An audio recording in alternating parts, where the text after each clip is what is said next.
Here's what I see before I turn the lights on in my shop. Good morning, this is Doug with Design 8 Studio, and I hope you can hear me over the logging operation that's happening near my house. We are working on installing our 48-inch Magnabend electromagnetic sheet metal brake that has arrived, and I first saw this tool in use on the clow42.com YouTube channel. And just like he did, I wanted to put some heavy-duty casters on the bottom of mine. And so I'm about to drill for being able to mount those casters.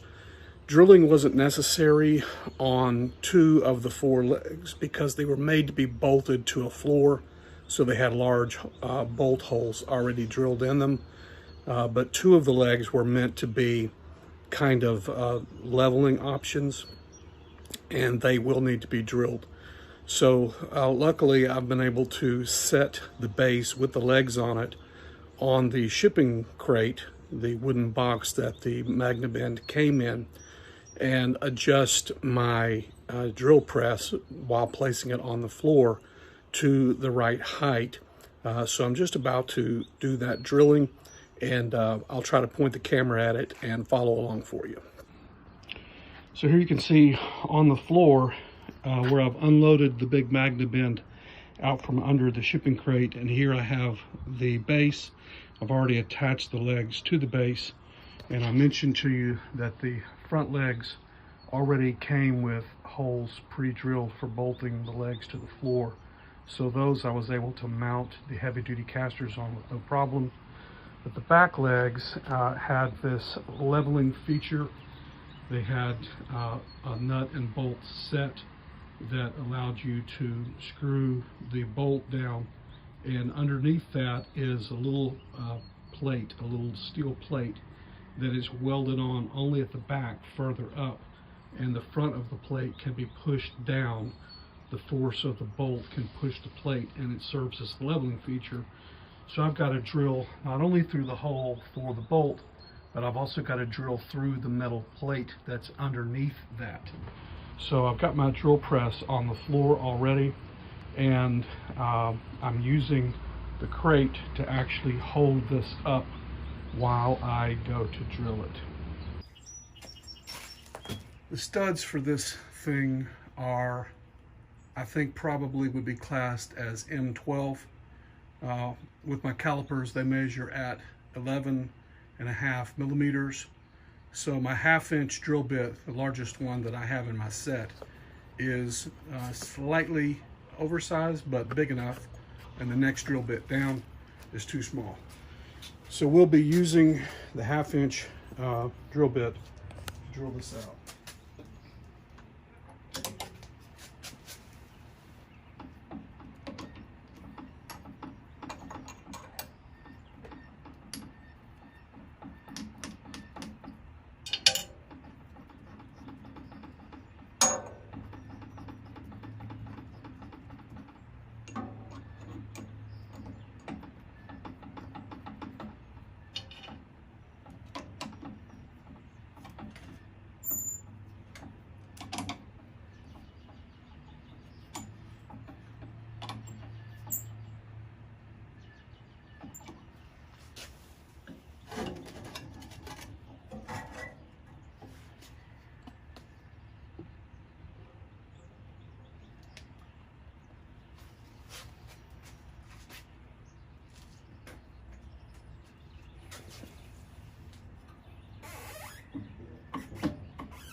Okay, one down. Just got to do that for one more.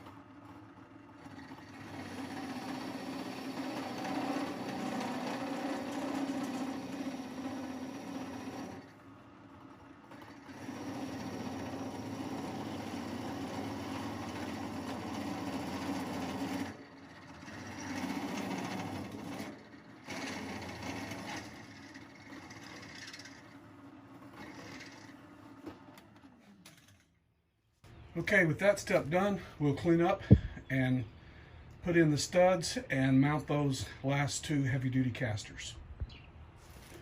So this is the heavy-duty caster that I'm using, and it's both a swivel and has a leveling leg feature, so it can serve as a stationary locked item or as a mobile item.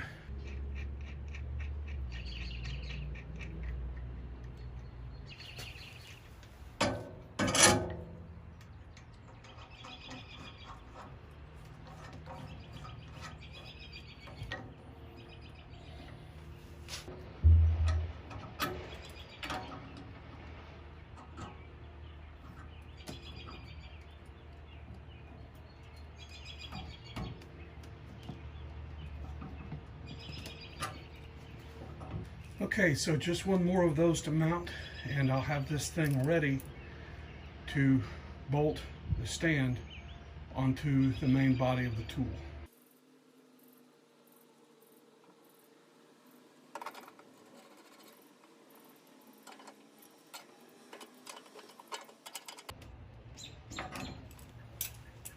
Forgive me for working off camera, but I got help. This is a two-man lift. Got the main unit lifted up and put onto the base. We've got everything screwed together and bolted in. And so the last thing is that I need to get a plug for the power cord. They ship the power cord without a plug because different people around the world use different kinds of plugs. So I've got a plug on order, and as soon as I get a plug attached to it, I'll be able to do some test bends to show you a little bit of this machine in action.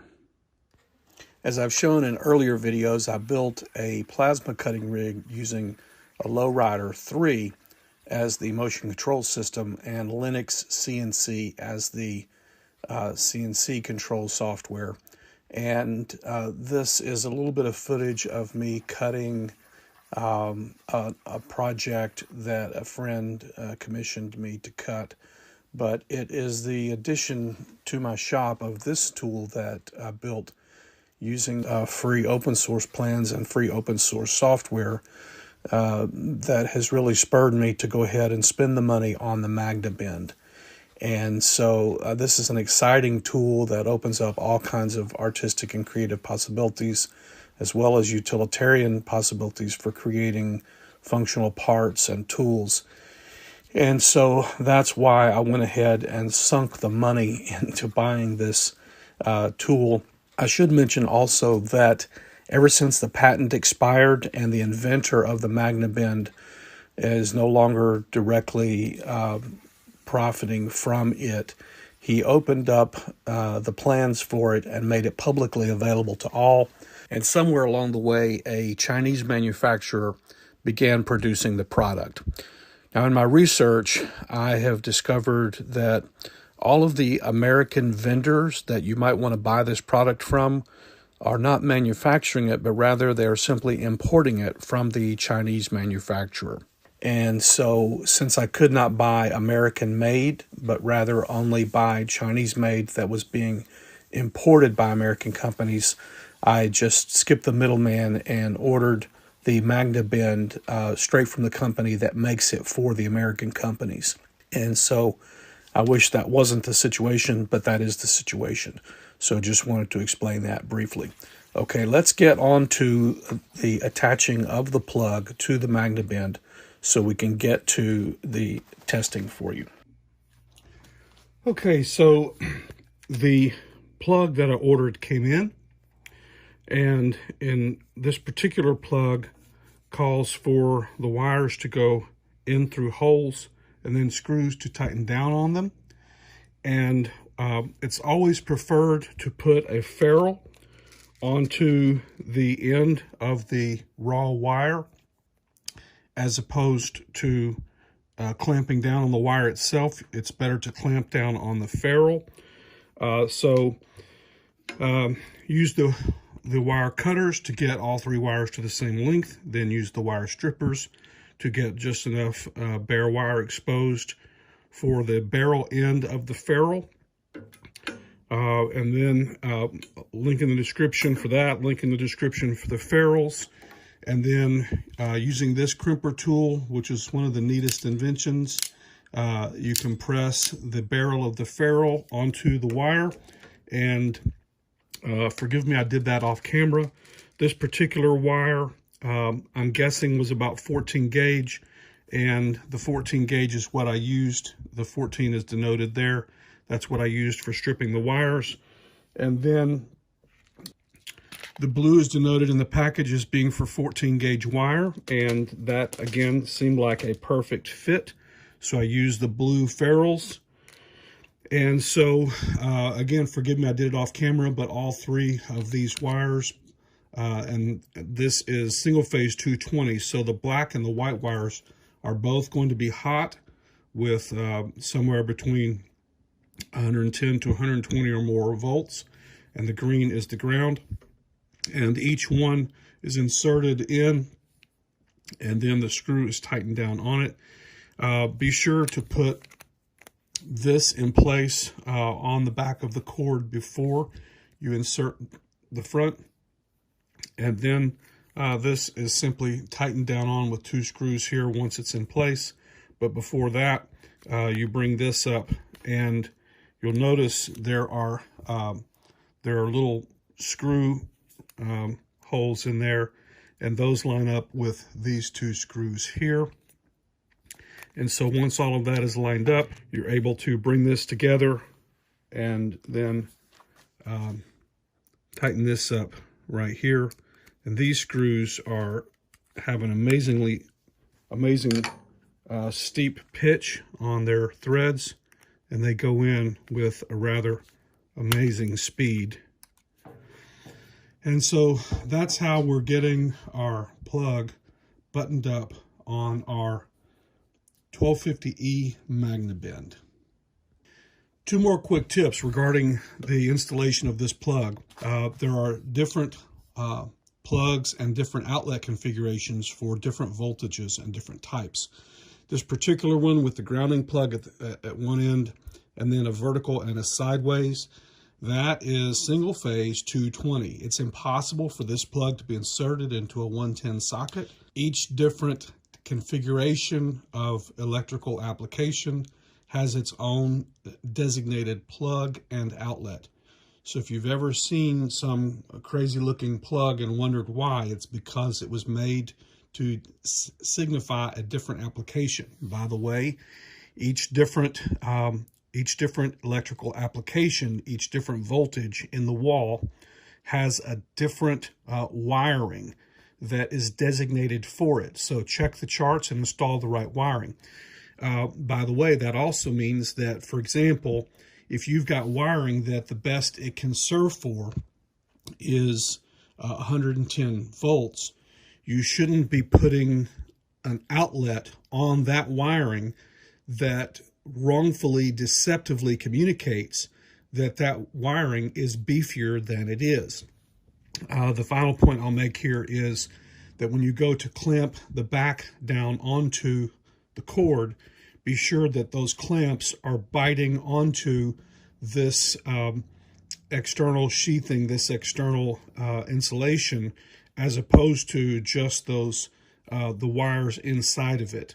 we've got this all ready to plug in, and next up, we'll hopefully be able to show you some bending taking place. So one last thing to mention, and that is that if you don't have single phase 220 in your shop for powering, for example, the Magnabend or your plasma torch, then you can buy a step-up, step-down transformer. And I shopped carefully and ordered this one on AliExpress. And this box brings 110 into the back and brings 220 out the front. 110 in the back, 220 out the front. It does this by the magic of coils, and electronic engineers know how it works, and I listen to them and trust their guidance, and they don't steer me wrong. So this is easier and faster and cheaper for me than trying to run a new line of 220 from my breaker box all the way across my whole house to get to where I need it on the other end of my shop. So step up, step down transformer. Okay, so I've got some scrap 18 gauge metal, and 18 gauge is, I think, 0.048 inches thick, which is about 1.1 millimeters thick. And this really little narrow flange on the end, just kind of as a torture test, I'm going to try to see if it can grab a hold of the back half of this tiny flange and fold the front half, which if it can, I'm going to be super impressed. But this thing is supposed to be able to hold with, I think, 6 tons of clamping force.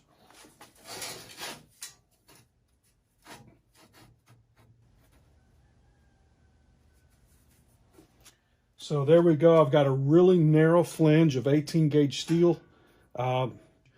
I think 16 gauge is the most this thing is rated for bending. So we need to flip it into bending mode, and then to ensure hands-free, no danger of your fingers being in the way, you either have to engage this thing with the green buttons, or you can use the foot panel. I'm keeping my hands well free. I'm using the foot panel, and it's now engaged electromagnetically.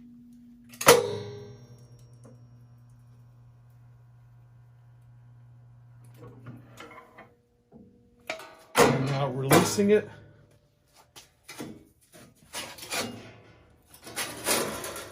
And I am super impressed. I am super impressed. That thing held on. It held on to that tiny flange and bent that tiny flange of 18 gauge steel. It held on to that tiny lip at the back and bent the front lip of that 18 gauge steel. So I'm super impressed. This thing is really amazing, and I hope to bring you more on this in days to come. Hi, this is Doug Joseph with Design 8 Studio. If you like our content, please click like and subscribe. It helps us with the YouTube algorithm. And until the next video, I wish you happy making.